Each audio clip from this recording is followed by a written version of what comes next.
In a cave in Romania, a human jaw makes the word winner dangerous. The bone is known as Oase 1. It belonged to a Homo sapiens who lived roughly 37 to 42,000 years ago. But 6 to 9% of this person's genome came from Neanderthals. A Neanderthal ancestor stood only 4 to 6 generations behind him. Yet in the comparisons scientists could make, Oase 1 showed no substantial special affinity to later Europeans. He was Homo sapiens, but his population was not obviously part of the line that endured there. That is the first answer. Being Homo sapiens was not enough. Some early sapiens populations faded too. What persisted was a wider population process, one able to enter more habitats, replace local losses, and mix with other humans. The jaw gives us the outline. The rest of the evidence will test it. Pull back from the cave, and the familiar map of human evolution begins to fracture. Around 50,000 years ago, Homo sapiens was spreading through parts of Eurasia. Neanderthals still occupied regions of Europe and Western Asia. Farther east, genetic traces revealed Denisovan populations whose full range remains uncertain. On the island of Flores, another human form had left bones dating from roughly 100,000 to 60,000 years ago, with associated stone tools continuing to about 50,000 years ago. This is not a fixed census of every human species alive at one moment. The record is too incomplete for that. It is a landscape of dated fragments, teeth, bones, tools, sediment, and pieces of DNA, each preserving a different part of the story. Even the Neanderthal ending does not occur as one clean blackout. Across Europe, the dated record places their disappearance at different times in different regions, broadly near 41 to 39,000 years ago. At continental scale, one major chronological model estimated that Neanderthals and early modern humans may have overlapped for roughly 2,600 to 5,400 years. A later regional model for France and northern Spain estimated about 1,400 to 2,900 years. Those ranges create the possibility of contact. They do not prove a meeting at every site. Two populations can occupy the same broad region, or even the same span of centuries, without leaving evidence of one specific encounter. This uneven pattern matters. If several human populations disappeared from the record at different times and in different places, then a single universal catastrophe is already a poor fit. And the word disappeared is carrying more than one possible ending. A population can die out, it can be absorbed into another, or it can pass beyond the resolution of the evidence we have recovered. To separate those endings, we need more than a timeline. We need suspects. The first suspect is the oldest and most flattering: superiority. Perhaps Homo sapiens possessed a decisive mental or technological advantage, better tools, richer language, faster innovation, or some complete package of behaviors that the other humans lacked. If that package existed and appeared at the right time, it could explain the result with one clean division. They could not adapt. We could. The second suspect is less dramatic but more physical: ecological flexibility. A population able to live in forest, grassland, coast, highland, or arid margin does not depend on one narrow set of conditions. When one habitat contracts, another route may remain open. The evidence can test whether Homo sapiens expanded the range of environments it occupied before the successful dispersals across Eurasia. The third suspect is demography, the arithmetic of groups, rather than the brilliance of individuals. A local population can be skilled and still be fragile. Several bad years can reduce the number of adults, partners, hunters, caregivers, and carriers of knowledge. If one population receives repeated arrivals from a much larger source, while another must replace every loss locally, equal competence can produce unequal survival. The fourth suspect is not one force, but a field of interaction. Climate, competition, contact, and interbreeding. Climate can reduce food and break corridors between groups. Contact can bring competition, cultural exchange, or mating. Repeated interbreeding can make a smaller population lose its genetic distinctiveness without requiring every person to be killed. These suspects are not mutually exclusive. Each may change the power of the others. Wider habitat use matters more during environmental instability. Population connections matter more after local losses. Interbreeding matters differently when one population is repeatedly replenished and the other is not. The test, then, is not to find one dramatic culprit. It is to ask what each clue can explain and what remains standing when that clue reaches its limit. The first clue is almost weightless: a few twisted fibers attached to a stone. At Abri du Maras in France, researchers examined a stone tool from a Neanderthal context. Clinging to it was a tiny fragment of cord made from inner bark. It was not a loose bundle. The fibers had been organized into strands. 3 strands had then been twisted together into a stronger structure. The fragment is small enough to disappear beneath a fingertip. The process behind it is not. Plant fibers must be recognized, gathered, separated, and handled before they dry or break. Twisting gives a strand coherence. Twisting several strands together makes the weaknesses of one fiber less likely to become the failure of the whole cord. The final object is more than the material from which it began. The cord does not reveal the words, gestures, or social setting through which that knowledge moved. It does not tell us how common fiber technology was among Neanderthals, but it directly shows that multi-component fiber work lay within their technical capacity. That one object cannot make Neanderthals and Homo sapiens identical. It does something more precise. It damages a crude division between a technically imaginative humanity and a human population incapable of complex planning. The same problem appears when archaeologists compare broader claims of modern human superiority. Hunting strategies, use of fire, pigments, ornaments, raw material transport, and other behaviors vary across time and region. Some differences may have mattered. Yet a major scholarly review of multiple archaeological superiority hypotheses found no secure continent-wide package that simply belongs to sapiens and is absent from Neanderthals. This does not prove that both populations innovated at the same rate. It does not prove their social networks were equal, or that every Neanderthal group possessed every skill found at every site. Archaeological visibility is uneven, and perishable technologies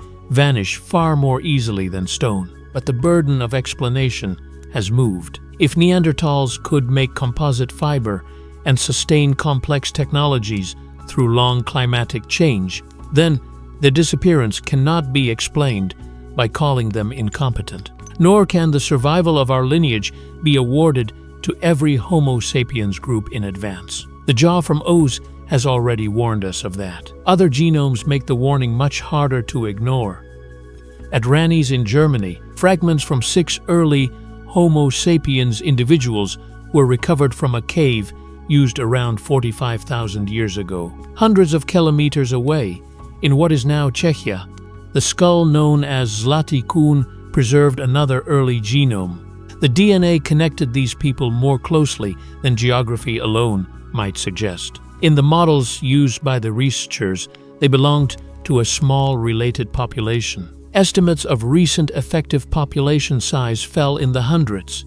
That is not a head count. Effective population size is a genetic measure, not the exact number of people alive, but it points toward a limited breeding population, and the tested models detected no contribution from this group to later hunter-gatherers. Again, that does not mean no descendants survived anywhere.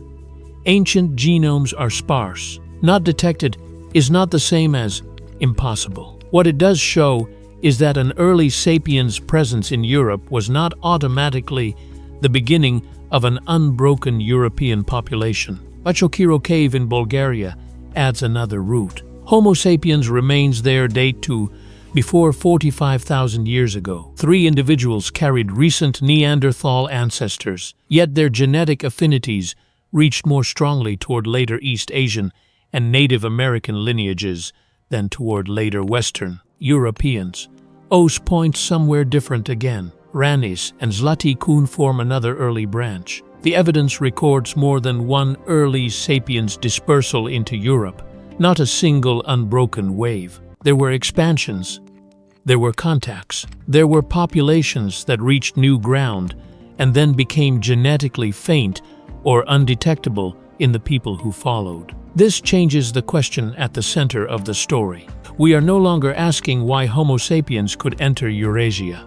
Several groups did that. We are asking what eventually allowed some connected sapiens populations to absorb losses, persist through changing environments, and leave continuing ancestry when other sapiens populations, as well as other human lineages, did not. To look for that change, the trail leads backward from Europe into Africa, not toward a superior skull, but toward a wider map of survival. A human population does not occupy a continent in the abstract.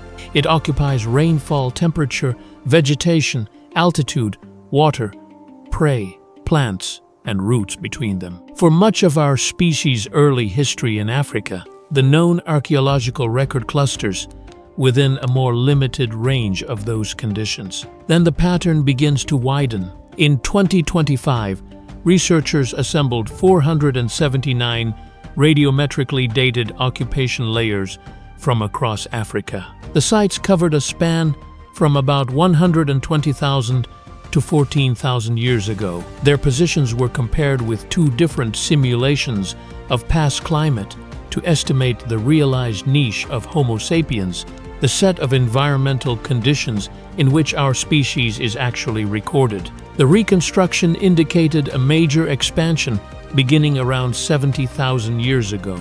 By roughly 50,000 years ago, the occupied niche reached its broadest extent in the study. Forested and more arid environments formed a larger part of the human range. The timing matters. This expansion came before, or alongside, the dispersals beyond Africa that produced substantial ancestry in living populations outside the continent. Think of the result as a map of doors. A population tied to a narrow environmental corridor has fewer exits when rainfall shifts, grassland contracts, or a familiar resource moves. A population operating across a wider range of habitats may have more routes through the same disruption. A forest edge, a dry interior, and an open grassland do not offer the same food or the same movement problems. Occupying all of them requires behavior flexible enough to keep changing the solution. That could improve survival in several ways. Local knowledge from one habitat may not transfer neatly to another, but the repeated process of entering new conditions creates more places from which a population can recover. It spreads risk across landscapes. A failure in one region does not have to become a failure everywhere. This is a plausible resilience mechanism, not a complete explanation. The niche model records where humans lived under reconstructed environmental conditions. It cannot identify which combination of technology, knowledge exchange, mobility, diet, cooperation, or population growth opened each door. Even within Africa, the evidence sees the expanding footprint more clearly than the engine that produced it. Still, the footprint changes the odds. When some Homo sapiens populations moved into Eurasia, they were part of a species already recorded across a widening set of ecological conditions. More kinds of landscape could support more points of entry, more refuges, and more routes around local failure. But an open door only explains how a population can arrive somewhere else. It does not explain why one local loss can be repaired while another becomes permanent. For that, the map needs hearths. Picture two valleys. This is not a reconstruction of a known event. It is a way to make a demographic model visible. Each valley supports a small human population. Both groups know the landscape. Both can make tools, use fire, find food, and teach the next generation. Then the same run of bad years strikes both places. In each valley, one hearth goes dark. The difference appears later. The first valley is connected to a much larger source population. New groups occasionally arrive through the surrounding landscape. They may occupy an empty place, join people already there, or establish another camp within reach.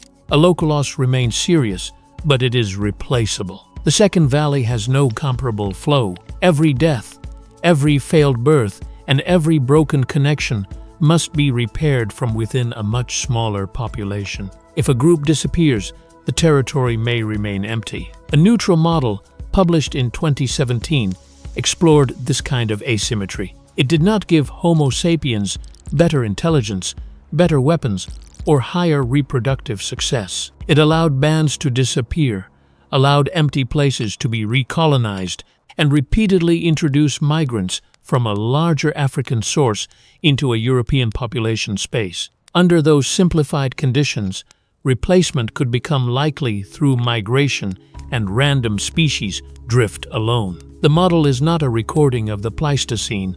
Its geography is simplified. It omits the full histories of climate, culture, changing carrying capacity, and interbreeding.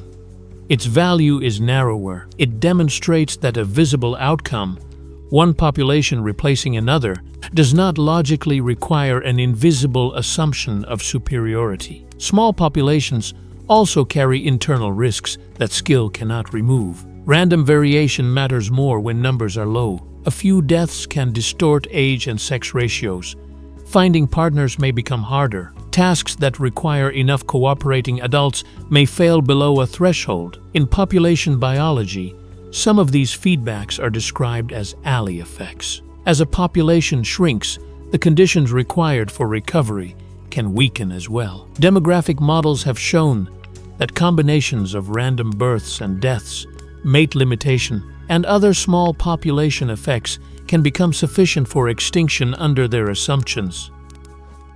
There need be no final battle. The last occupied places can simply become harder to refill. Ancient DNA shows that at least some Neanderthal communities were small. At Chagirskaya and nearby caves in the Altai, genomes revealed close relatives, including a father and daughter. The genetic pattern indicated a small local community, with women more often moving between communities than men. That evidence gives the model a human scale, not a species spread evenly across a map, but local groups linked, sometimes thinly, across distance. Yet the Altai lies at the eastern edge of the known Neanderthal range. One community cannot stand for every Neanderthal group from Siberia to the Atlantic. And if we stop here, a useful mechanism hardens into another simplistic story. Isolated, inbred Neanderthals slowly collapsing while connected sapiens sweep across the continent. New genetic evidence does not allow that story to remain intact.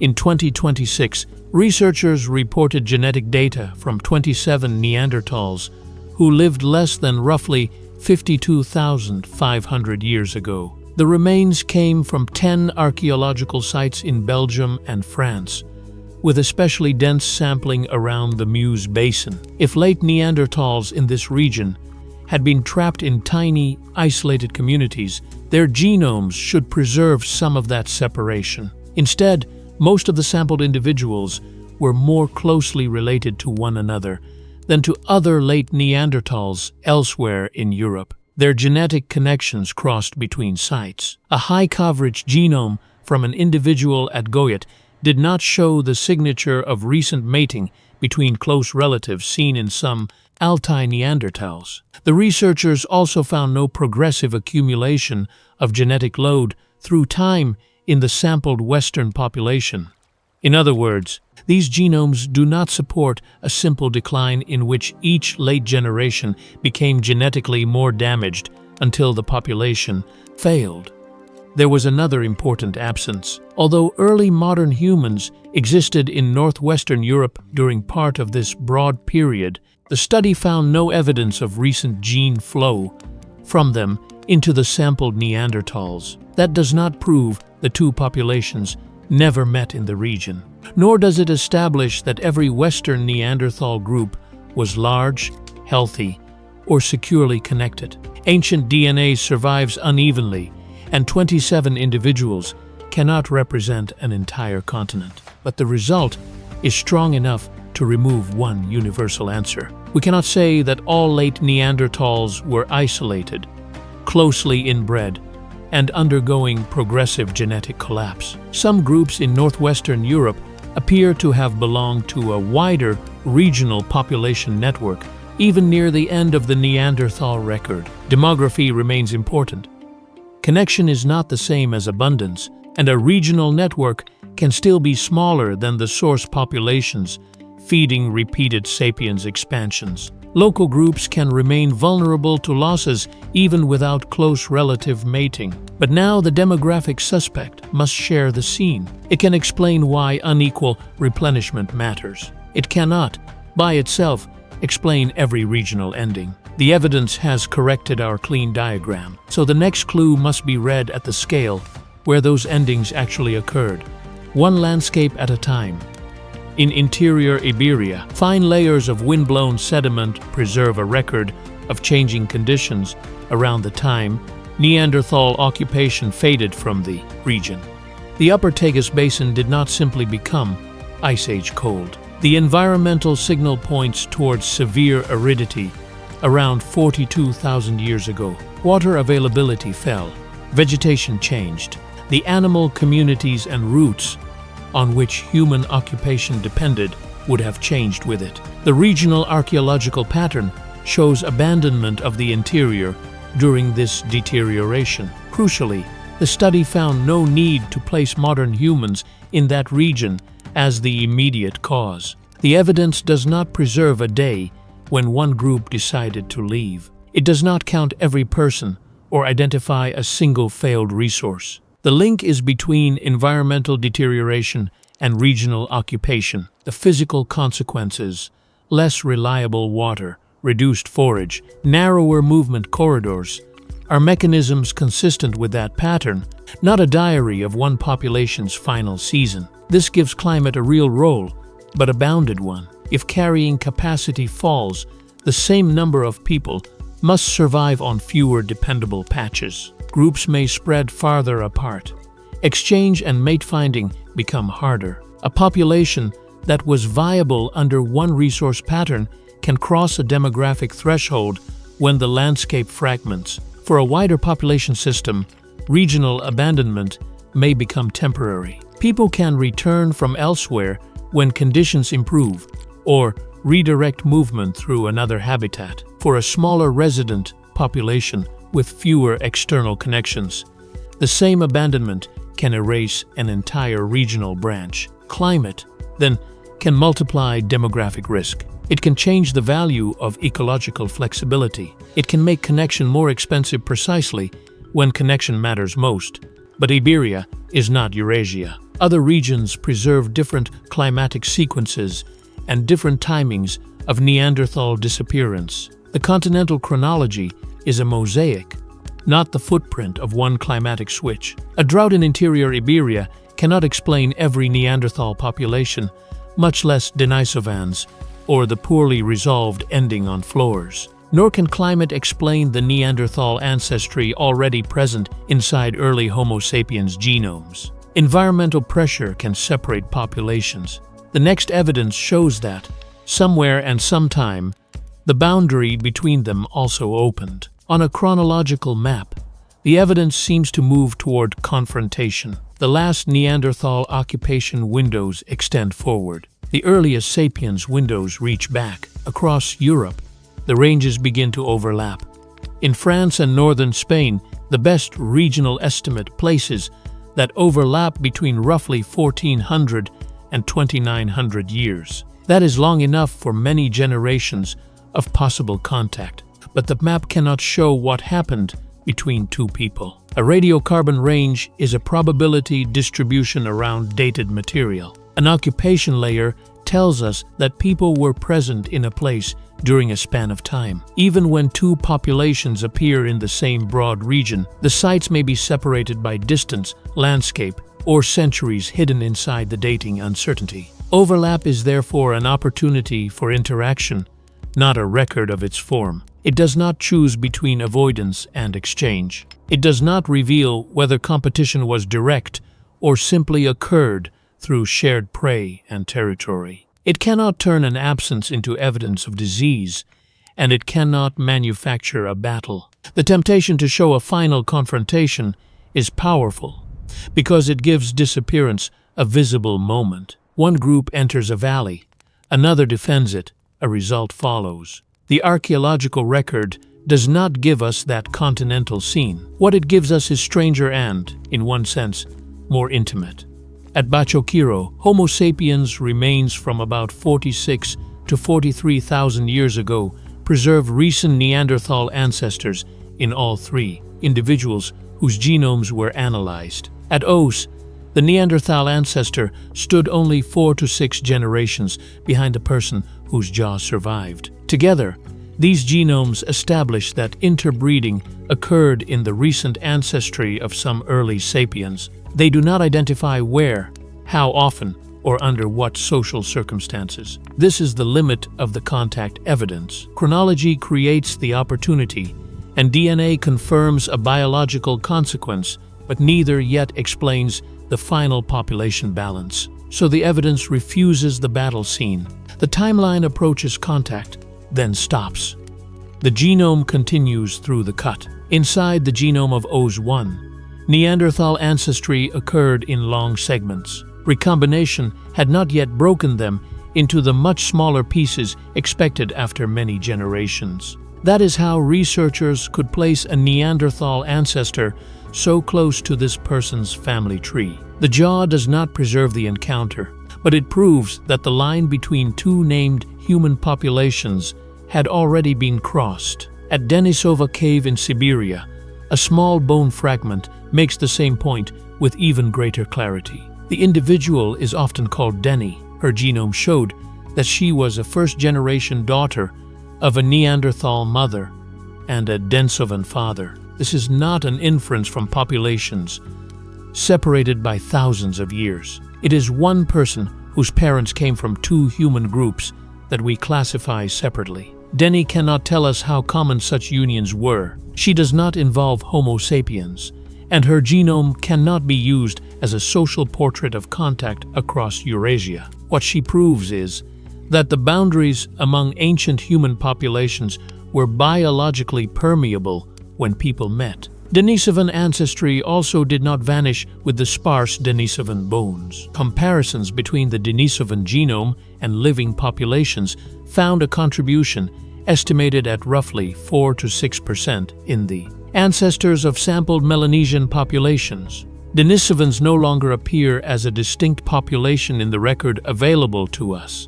Part of that ancestry does. This opens a different route to disappearance. An analytical model published in 2025 explored what happens when a smaller population repeatedly mixes with a larger one that continues to receive new arrivals.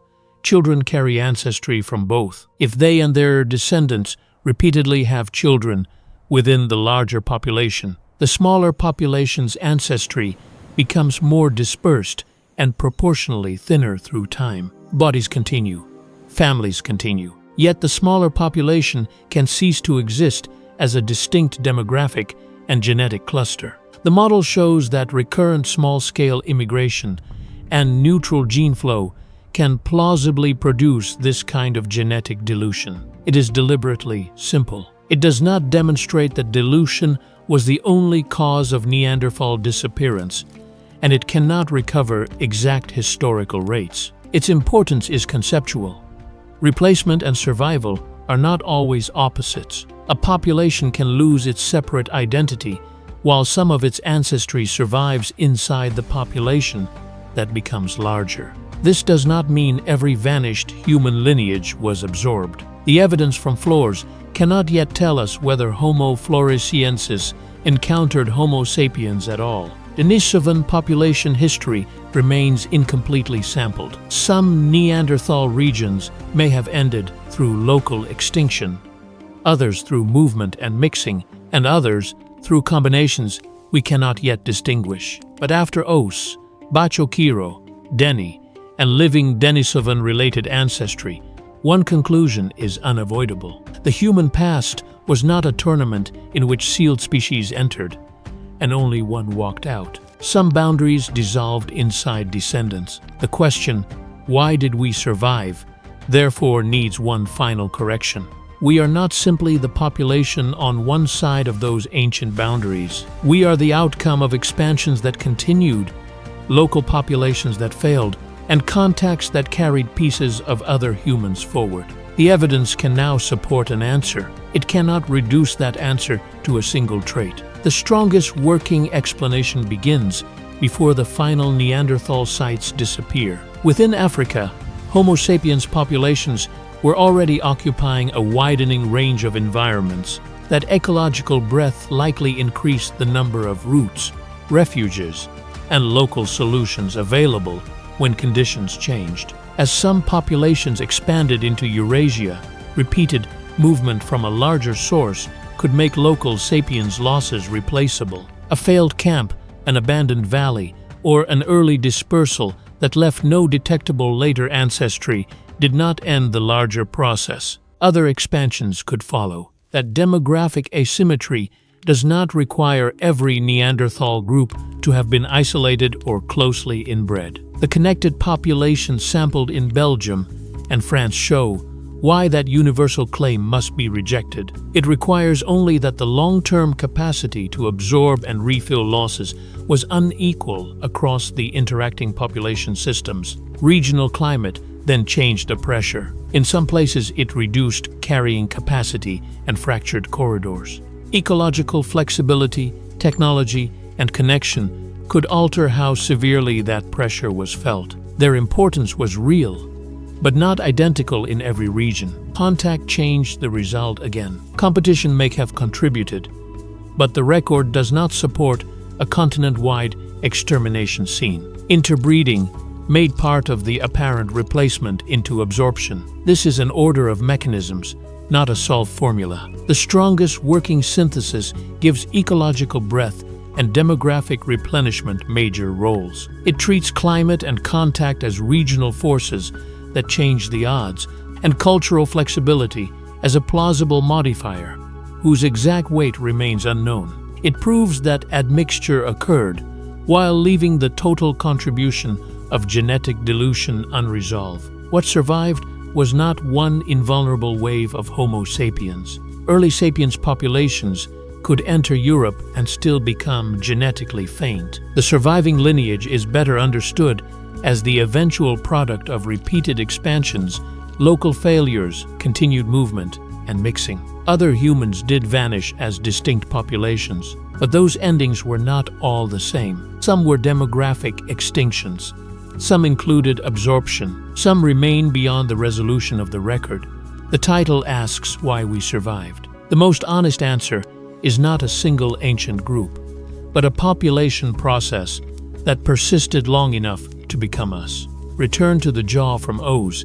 It belonged to Homo sapiens. That fact did not guarantee that this person's population would become the lasting European lineage. It carried a Neanderthal ancestor. That fact did not preserve the meeting, the relationship, or the world in which it occurred. The bone records only the consequence. A human classified among the survivors, carrying ancestry from humans we describe as vanished. Oase 1 is therefore neither a clean winner nor a clean ending. It is a trace from one early sapiens expansion that became genetically faint, and from Neanderthal ancestry that crossed into another human body. The jaw has not changed since we began. The boundary around it has.